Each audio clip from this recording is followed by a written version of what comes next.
Hello everyone, I hope की तुम्ही सगळे मस्त मजेत असाल। आज माझी खूप सकाळी आंघोळ झाली आहे आणि बाहेरचं वेदर एवढं शांत, प्लेझंट, एकदम सॉफ्ट आणि असं मस्त पाऊस आणि ती समोर दिसणारी ग्रीनरी, या सगळ्या गोष्टींनी मला काही कामं करायची इच्छा होत नाही आजकाल।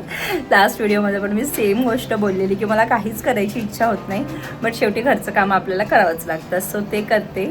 आता सर्वात आधी मला मसाल्यांचा डबा भरून ठेवायचा आहे, तो मी तुमच्याशी शेअर करणार आहे की मी कसं ठेवते। म्हणजे सगळे सेमच ठेवतात, पण तरी म्हटलं चला आपण आपला एक्सपिरियन्स तुमच्याशी शेअर करूया ते। आणि त्यानंतर मला स्वयंपाक करायचा आहे। आज ना नॉनव्हेज खायची खूप इच्छा झाली आहे, कारण आज बनता दिवस आहे। म्हणजे असं असते बुधवार आणि रविवार आणि अदल्यामधल्या दिवशी शुक्रवार वगैरे जमतं आम्हाला नॉनव्हेज। आणि आता दिवसात मला वाटते ह्या महिन्यात फक्त 2च दिवस राहिले की आपण नॉनव्हेज खाऊ शकतो। त्यानंतर श्रावण लागतो आणि श्रावणचा अख्खा महिना तो आपण नॉनव्हेज खात नाही आणि त्यानंतर मग आपले सणवार सुरू होतात। सो आता फक्त 1-2 दिवसच राहिले आहेत, पण त्यातही प्रीतमचं होतं की नाही आज त्याला खूप काम आहे तर तो जाऊ शकत नाही। म्हटलं यार आता मी काय करू, मग मी जायचं डिसाईड केलं, पण प्रचंड पाऊस सुरू आहे। म्हणजे प्रचंड नाही पण कंटिन्यू पाऊस सुरू आहे, सो जायचं नाही जायचं या विचारांमध्ये आता मी कोबीची भाजी करायचं फायनल केले आहे। आता मी बनवते ती भाजी, तुमच्याशी रेसिपी आज नाही शेअर करणार, पहिल्यांदा कधीतरी ट्राय करते वेगळ्या टाईपची भाजी, तर ते तुमच्याशी नेक्स्ट व्हिडिओमध्ये म्हणजे नेक्स्ट काही दिवसांमध्ये शेअर करेल। तर आता सर्वात आधी ना मी तुम्हाला बाहेरचं वेदर दाखवते, खूप सुंदर झालं आहे।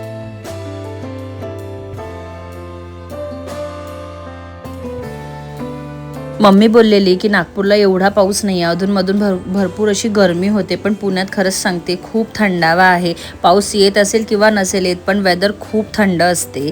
चला तर कालच्या नाही आय थिंक परवाच्या दिवशी मी माझा मसाल्यांचा डबा वॉश करून ठेवला, काल मला भरून ठेवायचा होता पण वेळच मिळत नव्हता। म्हणजे मी काहीतरी भरायला जात होती तर रविओ यायचा, काहीतरी भरायला जायची तर मला काहीतरी आठवायचं, म्हटलं असू देते। कारण कसं असते ना, जेव्हा आपल्याला मसाल्यांचा डबा भरायचा असते तो व्यवस्थित पुसून पण घ्यायचा असतो आणि जे जुन्या गोष्टी असते ते पण मी थोडं भाजून घेते। जसं की जिरं वगैरे होतं तर मी त्याला थोडं हलकं भाजून घेतलं, कारण की ना ते थोडंसं असं त्याच्यात मॉइश्चर येऊन जातो या दिवसांचा, सो मी भाजून वगैरे घेत असते, म्हणून त्याला थोडा वेळ जातो। म्हटलं जाऊ द्या उद्या ना आरामात भरते आणि तुमच्याशी पण शेअर करते की माझ्या मसाल्यांच्या डब्यामध्ये काय काय असते। सो माझ्याकडे ना आधी प्लास्टिकचा मसाल्यांचा डबा होता, मग मी तो रिप्लेस केला स्टीलच्या मसाल्यांच्या डब्याने। जो प्लास्टिकचा डबा माझ्याकडे आहे तो अजूनही आहे, त्यामध्ये मी आता रांगोळी ठेवते।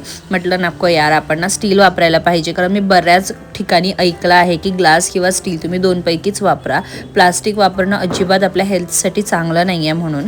तर म्हणून मी म्हटलं नको, आपल्याकडे बाळ आहे आणि आपण या गोष्टींची काळजी घेतली पाहिजे, आणि म्हणूनच मग मी स्टीलचा डबा घेतलेला। हा स्टीलचा डबा मी काहीतरी 350 रुपयाला माझ्या लोकल मार्केटमधनंच घेतला होता। ओके आहे, नॉट गुड नॉट बॅड असं म्हणू शकतो। माझ्याकडे बरेच डबे प्लास्टिकचेच आहे आणि जे आईस्क्रीमचे वगैरे डबे असतात ना ते मी रियूज करते, कारण माझ्याकडे ऑप्शन नाही आहे, मला स्टीलचे डबे घ्यायचे आहे, पण जेव्हा मी माझ्या स्वतःच्या घरी शिफ्ट होईल तेव्हाच मी घेईल असा विचार केलाय। आणि बघा या वाटेंमध्ये ना थोडं सामान होतं जुनं, ते पण मी यातच घालून घेतलं। फक्त मी तिखट पावडर नाही घातलं, कारण जे वाटीतलं होतं ते काश्मीरी तिखट होतं आणि जे मी डब्यात भरलं मसाल्यांच्या डब्यामध्ये ते मम्मीकडलं होतं। सो असं काहीसं मी अरेंज करत असते। वा सगळा पसारा चाललाय आणि सकाळपासून ना त्याची खूप चिडचिड चालली आहे। आणि बघा हा माझा किचनचा पसारा। आता मी चपाती करते, वरण भाताचा कुकर माझा झाला आहे आणि आज मी जी वेगळ्या टाईपची भाजी करते ना ती ही आहे। एकदम सिम्पलमध्ये तुम्हाला पुढे सांगेल मी कशी बनवली म्हणून। आणि उद्या आम्हाला जायचं आहे बाहेर, खूप स्पेशल रिझन आहे, ते तुम्हाला उद्याच्या व्हिडिओमध्येच कळणार आहे।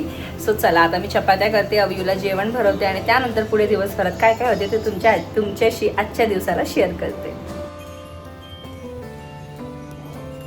अवियूचा अभ्यास चाललाय, आता काहीतरी 3:30 वाजत आहे, पण त्याला आता काही दुपारचं झोपायचं नाही आहे, उशिरा झोपतो, उशिरा उठतो, रात्री परत त्रास देतो आणि आता हे रोज सर्कल चाललंय आमच्याकडे। काय अवियू हे बरं वाटतंय ना तुला अवियू?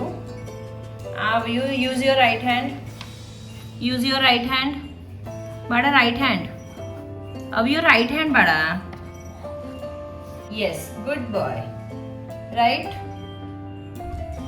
लिहा आता लिहे। आणि एवढा रडलाय ना तो फक्त पेन मागायसाठी, कारण मी माझं काहीतरी करायला बसलेली आणि त्याला पेन दिसलं, त्याला पेन हवं होतं। मी त्याला अजिबात पेन देत नाही, कारण त्याने ह्या सगळ्या भिंतींना खूप घाण केलेलं मागल्या वेळेस, सो म्हणून मी त्याला पेन देत नाही। आणि आज मी हेअर वॉश केले मॉर्निंगला आणि त्यानंतर लगेच योगाला बसली आणि आज माझं एवढं फ्रस्ट्रेशन झालं ना मला, मॉर्निंगला उठली, आय थिंक 8 वाजले होते. माझी 7ची बॅच असते, 7 ते 8, पण म्हणजे 2-3 असतात. तुम्हाला जे कम्फर्टेबल आहे तुम्ही ती तिथे अटेंड करू शकता, असं होतं. सो मी 7ला करायचं डिसाईड केलेलं, पण मी 8ला उठली. तर मग त्यांची काहीतरी 9:25ची बॅच होती, ती मी अटेंड केली, जी की 10:25पर्यंत चालली. आणि त्यानंतर खूप जास्त उशीर झाला. मी सकाळी ब्रेकफास्ट करून आंघोळ करून बसलेली योगा करायला, एक तासभर गेला. त्यानंतर मावशी आली, तर 15-20 मिनटं मला थांबावं लागतं सगळं झाडूपोछा होईपर्यंत. आणि त्यानंतर अव्यूचं एवढं रडगाणं चाललं होतं. प्रीतमचं ऑफिस होतं, माझा स्वयंपाक बाकी होता, कपडे धुवायची होती, भांडी घासायची होती मॉर्निंगचे, त्यानंतर पूजा करायची होती. आणि माझं पण एडिटिंग काहीच झालं नव्हतं. आजचा व्हिडिओ म्हणजे माझा नॉर्मली 11:30ला व्हिडिओ जातो लॉंगवाला, तो रेडीच नव्हता. आणि मी तो आज 4ला टाकणार आहे. 4 की 5 वाजता शेड्यूल केलं आहे, कारण ऑप्शनच नव्हतं. कारण एडिटिंगच व्हायची होती, थंबनेल व्हायचा होता, त्याला वेळ लागतो 1-1.5 तास. तर सगळ्या गोष्टींना कंटिन्यू डोक्यात सुरू होते, हे करायचं ते करायचं. मग अव्यूला आंघोळ करायची, अव्यूचं जेवण करवायचं, याच्यासाठी बऱ्याच वेळ जातो. आत्ता तो थोडा बिझी झाला आहे. इतक्या वेळची झोपायचा प्रयत्न करते, कारण मला उद्याचा व्हिडिओ ऑन टाईम शेड्यूल करायचा आहे, पण तो अजूनही झोपायला तयार नाही आहे. प्रीतम पण पूर्ण वेळ बिझी आहे, त्याचे काही सेशन्स चालले आहे, सोबतच प्रोजेक्टवर काम चाललं आहे. So he is completely busy. I really don't know काय करावं काय नाही, कारण अव्यूमुळे ना गोष्टी नाही शक्य होत्या माझ्याकडनं. काल त्याला झोपवलं, 12:30 वाजता झोपला तो. आणि जेव्हा मी उठून एडिटिंग करायला आली, तर माझा आवाज क्लिअर निघत नव्हता. म्हणजे मला झोप आली होती ॲक्च्युली, आणि माझा आवाजच क्लिअर निघत नव्हता. तरी मी 15-20 मिनटं 4-5 रिटेक केले, नाही जमलं. म्हटलं ठीक आहे, जाऊ दे, उद्या सकाळी करेन. तर मला झोपायला काहीतरी 1-1:15 वाजला. त्यात मला सकाळी 6ला उठायचं होतं. सो फ्रेश होऊन थोडंसं काही खाऊन पिऊन 7ला बसता येईल, पण तेही शक्य नाही झालं. आणि अशाने सगळ्या गोष्टी मागे मागे मागे मागे होत चालल्या आहे. आता मला भांडे घासायचे आहे, आणि केलेला पसारा आवरायचा, अव्यूचे कपडे वॉश करायचे आहे. आणि अव्यू मला बाथरूममध्ये वॉशरूमला पण जाऊ देत नाही, इतका रडतो तो. त्याला असं आहे की डोळ्यापुढेच राहा. आय रिअली डोंट नो कसं मॅनेज होईल. चला, आज आम्हाला बाहेर जायचं आहे, बघूया जमलं तर, कारण प्रीतमच्या ऑफिसवर डिपेंडेंट आहे. चला तर आणखी दिवसभरात पुढे काय काय होते तुमच्याशी शेअर करते. व्हिडिओ शेवटपर्यंत नक्की बघा. एवढ्या शहाण्या बडासारखं लिहितोय ना, असं वाटतंय खरंच अभ्यास करतोय की काय, पण माहिती नाही किती घाण केलं आहे. हात घाण केला आय थिंक त्यांनी, कंटिन्यू त्याचं चाललं आहे काहीतरी हातावर लिहायचं. बघूया किती वेळ खेळतो. चला, एवढं तरी बिझी आहे हे तरी बघून बरं वाटतं मला, अदरवाईज खूप अंगावर त्रास द्यायला लागला आहे. त्याला म्हटलं वर बस, कारण थोडं गार आहे आज, आणि म्हणून त्याला मी फुल स्लीव्स घालून दिले व्यवस्थित. आणि बघा आता लिहत बसलं आहे त्याचं. दुपारच्या वेळेवर अव्यू झोपायला खूप नखरे करतो, पण प्रीतमनी जसं मला रागवलं ना, त्याला भीती वाटते आणि तो पटकन मला कडल करून झोपून जातो. आजही तसंच काहीसं झालं, आणि त्याला झोपवण्याच्या नंदात मोस्ट ऑफ टाईम मी सुद्धा झोपून जाते. 15-20 मिनटं किंवा कधीतरी 1 तास पण मी झोपते. मग आज थोडं लवकर उठली होती, कारण झाडांना पाणी द्यायचं होतं, थोडं घरही आवरायचं होतं, थोडं डस्टिंगही करायचं होतं. सो मी पटकन 3:30-4च्या दरम्यान काहीतरी उठली. मग त्यानंतर झाडांना पाणी दिलं व्यवस्थित. असं वाटतं पावसाचं पाणी इज फेअर इनफ, की आपल्या झाडांसाठी, पण नाही, फेअर इनफ नसते. थोडंसं पाणी आपल्याला द्यावंच लागतं, आणि तेच आज मी इथे भरपूर झाडांना पाणी देत होते. किती सुंदर वेदर झालं आहे, अजिबात पाऊस नाही ते, आणि मस्त थंड वारा सुरू आहे. आणि आम्ही आता चाललो आहे बाहेर. सर चला, त्यासाठी मी पटकन असं रेडी होते. सो आता आम्ही चाललो आहे बाहेर. त्यासाठी मी माझा डेली वेअरचाच म्हणजे चांगलाच टॉप आहे हा घातलाय, जीन्स घातलाय खाली, आणि आज मी हेअर वॉश केले. आता तुम्हाला दिसत असेल की माझे हे वरचे बघा बऱ्यापैकी एवढे कर्ली आहे, आणि हे पुढचे जे आहेत हे ट्रीटमेंटचे हेअर्स आहे. तर माझ्या केसांना चांगली ग्रोथ आहे हे मला यावेळेस कळालं, कारण याच्यावरनं ना डिफरेन्शिएट होत आहेत. बघा किती कर्ली हेअर झाले. सो ठीक आहे, आता जे आहे ते आहे. ओके, सो मी तुम्हाला काही दिवसाआधी ना हे सांगितलेलं टोनर, जॉयचं टोनर आहे ग्रीन टीचं, खरंच खूप इफेक्टिव्ह आहे. म्हणजे माझे पहिलेपेक्षा ना स्किन बऱ्यापैकी हायड्रेटेड राहते. मी दिवसाला एकदा लावते, आणि झोपताना पण एकदा वॉश चेहरा करून वगैरे लावते. त्याचं रुटीन पण कधीतरी तुमच्याशी नंतर शेअर करेल. सो आता बाहेर जात होते तर म्हटलं तुमच्याशी पण हे सांगावं. ऑलमोस्ट 8 दिवस झाले मी हे वापरते, आणि हे खरंच खूप छान आहे. तुम्हाला कमी पैशात चांगलं टोनर हवं असेल ना, तर तुम्ही याला नक्की कन्सिडर करू शकता. आंघोळ झाल्यानंतर आधी टोनर लावायचं, मग मॉइश्चरायझर लावायचं, त्याच्यानंतर सनस्क्रीन तुम्ही लावू शकता. जर तुम्ही बाहेर जात असाल किंवा ऊन असेल तर तुम्ही लावा, अदरवाईज नाही लावलं तरी चालेल. सो हे खरंच छान आहे, आणि हे स्प्रेइंगचं आहे. सो मला हे खरंच आवडलं.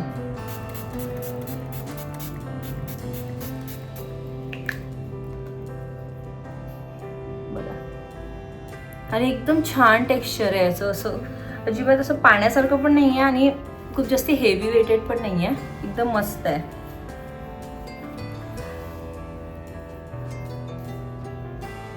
अजिबात जळत नाही आणि एकदम छान आहे बघा.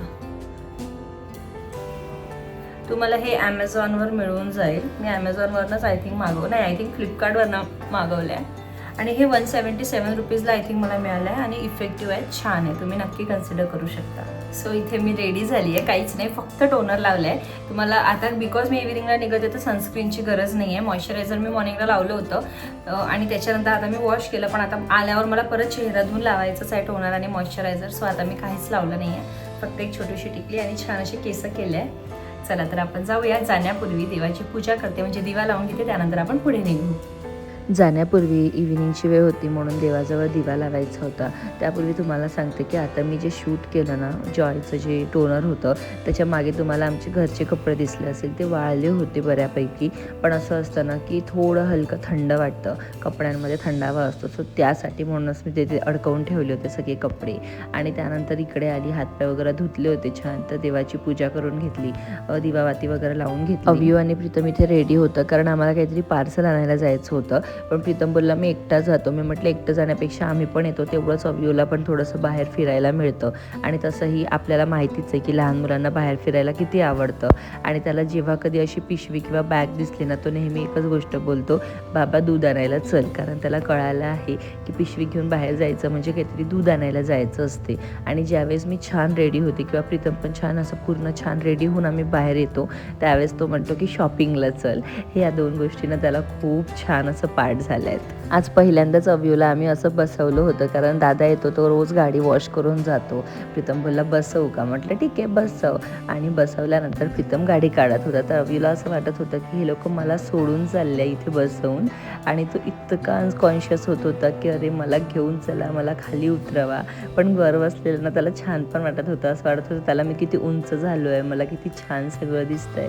आणि अशा छोट्या छोट्या मोमेंट्समध्ये मुलं खूप एन्जॉय करतात. प्रीतमने थोडी गाडी पुढे घेतली आणि अव्यूचं बघा कसं चाललं आहे. अरे बाबा थांब थांब, मला पण घेऊन जा, कारण त्याला टू व्हीलरवर 4 व्हीलरवर फिरायला खूप म्हणजे खूप आवडतं.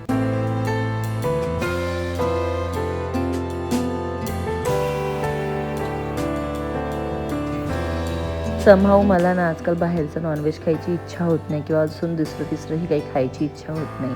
मला असं नेहमी वाटतं की मी घरीच नॉनव्हेज बनवू, जे काही आहे ते मी घरीच ट्राय करू.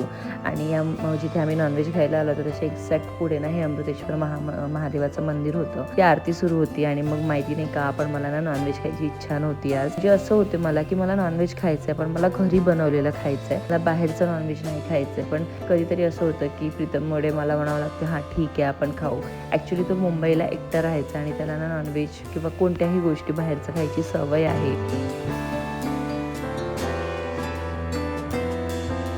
त्यानंतर आम्ही घरी आलो आणि मग प्रीतम मी म्हटलं मला गेट जवळच सोड, मी अव्यू बरोबर पायी येते, म्हणजे तेवढीच आमची वॉक होईल म्हणून. आणि बघा अव्यूचं आता इथे धावणं चाललं होतं, त्याचं असं धाव घेतो ना तो, कारण त्याला मी म्हटलं की बाबांकडे ना जी बॅग आहे त्याच्यात आईस्क्रीम आहे, अदरवाईज तो परत अपोजिट साईडला गार्डनला गेला असता. सो आम्ही आणलं आहे ट्रिपल राईस, सोबतच 2 शॉर्मा हे त्याच्याबरोबर आलेलं आहे. आणि हे सूप आहे चिकनचा, शेजवान चटणी आहे.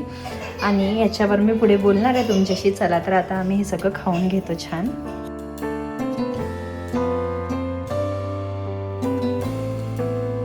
माझं आणि प्रीतमचं तिकडे खायचं चाललं होतं, तेव्हापर्यंत अव्यूचं इथे माझ्या फोनशी खेळणं चाललं होतं. कारण प्रत्येकच मुलांना आजकाल मोबाईलचं ॲडिक्शन आहे, पण अव्यूला एवढं ॲडिक्शन मोबाईलचं आहे नाही. फक्त कॅमेऱ्यामध्ये तो स्वतः दिसतं या गोष्टीचं त्याला नवल वाटत होतं. त्यानंतर ना मला खूप गिल्ट होतं की मी बाहेरचं खाल्लं किंवा अनहेल्दी खाल्लं. आणि आजकाल मला प्रत्येकच वेळेस असं होतं की मी काहीतरी बाहेरचं खाल्लं की मला गिल्ट येतं. खरं तर मला खायची राहतच नाही, बिलकुल ट्रस्ट मी नाही राहत. म्हणजे मला काय आवडतं की मी डोसा खायला चालली आहे, मानकर डोसा खाते किंवा काहीतरी हेल्दी व्हर्जन खाते आहे तर मला चांगलं वाटतं. पण असं काही मी खाल्लं ना मला खूप गिल्ट होतं आणि कधीतरी बाहेर गेलं की ते खावंच लागतं, ऑप्शन राहत नाही माझ्याकडे. किंवा प्रत्येक वेळेस मी प्रीतमला नाही म्हणू शकत नाही कारण ऑब्व्हियसली त्याचं पण मन असते खायचं. तो असं झालं आज आणि आजही माझं सेम होतं. आणि आम्ही जे आणलेलं होतं ना ट्रस्ट मी ते बिलकुल चांगलं नव्हतं. पण आता ठीक आहे आणलंय म्हणून खाऊन घेतलं आम्ही ते सगळं. म्हटलं नाही मला काहीतरी हेल्दी पाहिजे आहे कारण माझं मनाचं सॅटिस्फॅक्शन माझ्यासाठी खूप गरजेचं झालं आहे सध्या. आणि म्हणून ना मी सकाळी आज बीटरूटचं ज्यूस घेतलं नव्हतं कारण मी चिया सीड वॉटर घेतलं होतं. तर मी ते ज्यूस बनवलं. मी म्हटलं माझ्या पोटात काहीतरी हेल्दी जाऊ कारण मी आता थोडंसं स्वतःकडे जास्ती लक्ष द्यायला लागली आहे जी की प्रत्येकांची गरज आहे. हेल्दी खायचं, हेल्दी राहायचं, सात्विक जेवण करायचं आणि असं सगळं जे मी ट्राय तर तेवढं करते. पण आता कधीतरी मला वेगळं पण बनवावं लागतं. मोस्ट ऑफ टाइम ज्या गोष्टी हेल्दी आहे ना माझ्यासाठी मी ते करते.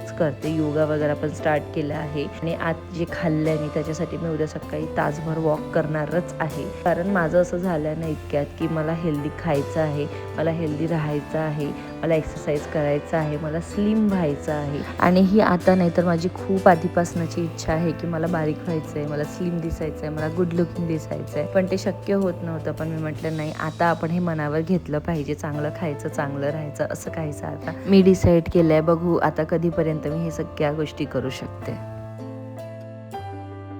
आज मॉर्निंगला खूप उशीर झाला होता. जसं की मी तुम्हाला आधीच सांगितलं की आज उशिरा उठली, उशिरा योगा क्लास अटेंड केला, त्यानंतर सगळी कामं पुढे ढकलत गेली. आज खरं तर मला माझे जी कबड आहे ते पण ऑर्गनाईज करायचं होतं पण शक्यच नाही झालं, वेळच मिळाला नाही.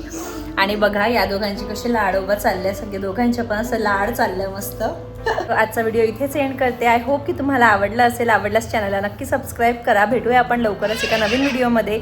तेव्हापर्यंत बाय.